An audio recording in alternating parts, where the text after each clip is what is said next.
What's going on, guys? Brilu here, and I actually use a different gun in today's gameplay, the HVR SMG, which in my opinion is the best submachine gun in Infinite Warfare.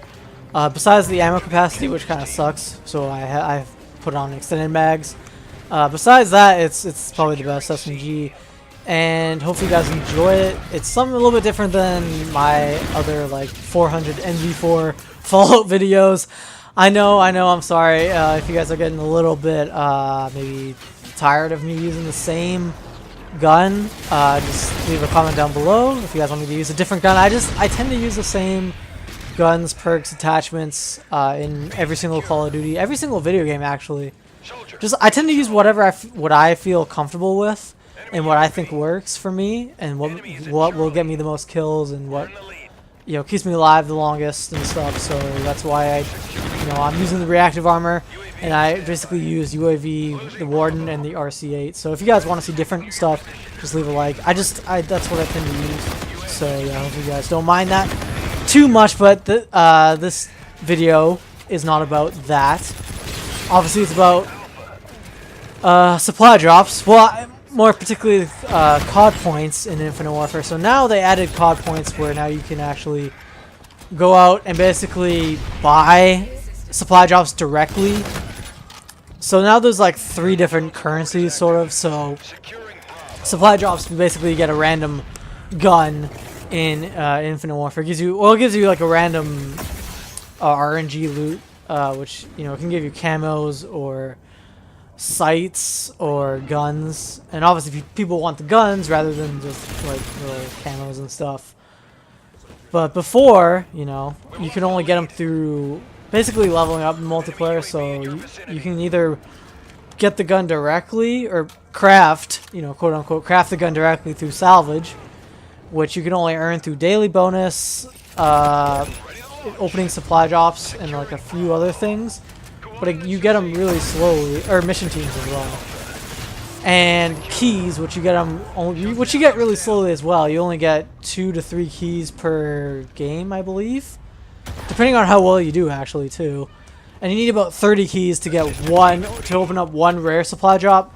So yeah, I mean, it's not really a surprise to me, and it shouldn't be to you either. It's only a surprise to me how fast that they sort of implemented the COD points. So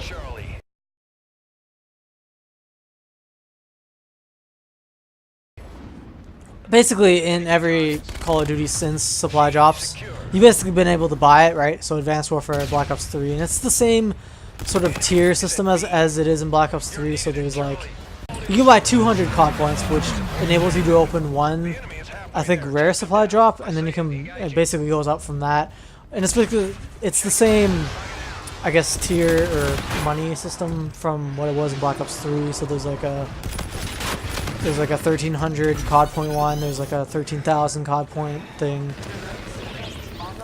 And I'm just gonna say this right here: do not buy supply drops, or do not buy COD points to buy the supply drops. And my buddy Mark the Skipper, he did a video on should you buy supply drops, or should you buy COD points, and he spent like $10 on it, and he basically got nothing. And even before I watched the video, before I even clicked on it, like, I knew he wasn't going to get anything.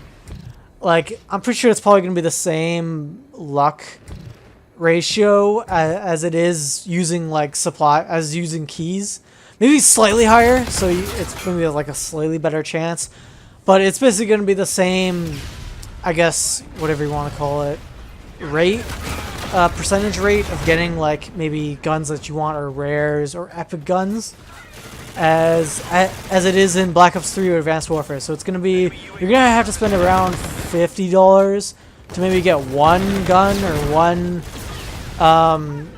epic or rare variant of that gun that you want, because that's basically what it was in Black Ops 3 and Advanced Warfare. So it's just not worth it. It's just not worth it. And I made a video about this, basically this topic as well in Black Ops 3. So if you guys haven't seen that, I'll leave a link to it down below. It is kind of long, but it basically explains it more in depth.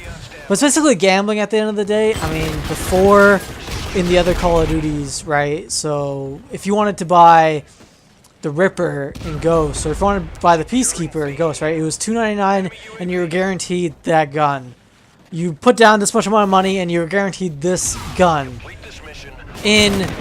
But now with this whole like supply drop RNG loot bullshit, you're basically putting, right, you can put $2.99 down, right, the same amount of money, but it's like for a chance to basically get that. It's basically a chance to get a random gun, right, which you're not guaranteed. So it's like gambling. You're putting down $2 to, you know, put it through the slot machine and hopefully you get some money out, which, you know, obviously the, whatever you want to call it, the ratio or the earnings are obviously going to be more on the house, right?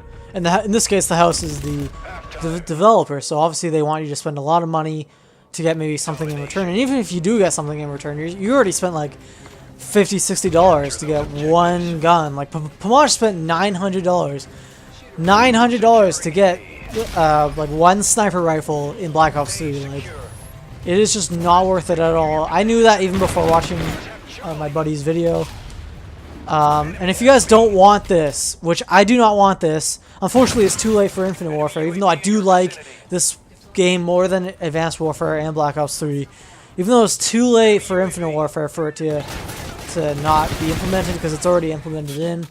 And the reason why it's still in and has been in for the past 3 Call of Duties is because it makes them a shit ton of money, right? You can spend like $200, $400 on this shit, and like the only way we're gonna make it, the only way we can get rid of the system, the only way we can save, you know, unfortunately we can't save this one, but the only way we can save the next Call of Duty is by not spending any money on this one. If they don't get any return, if they don't get any people buying their COD points, they aren't gonna put it into their next game because it's not worth the return on investment, right? So if they don't get as much money, if they don't get nearly as much money as they did in the previous games, they're not going to put it into the next Call of Duty. So at least we can save the next Call of Duty, whatever Sledgehammer's, you know, title is, whatever Sledgehammer's next, you know, installment of their game is going to be. We can at least save that one and not have this supply drop bullshit RNG loot. Because I don't know about you, but I'm kind of sick and tired of it. So do not buy COD points in Infinite Warfare. Please do not. Like, it's just you're just feeding the cancer, okay? I don't know. That's just sort of my rant. Hopefully you guys enjoyed it anyway. And we'll see you guys in the next video. Peace. Your training is paying off.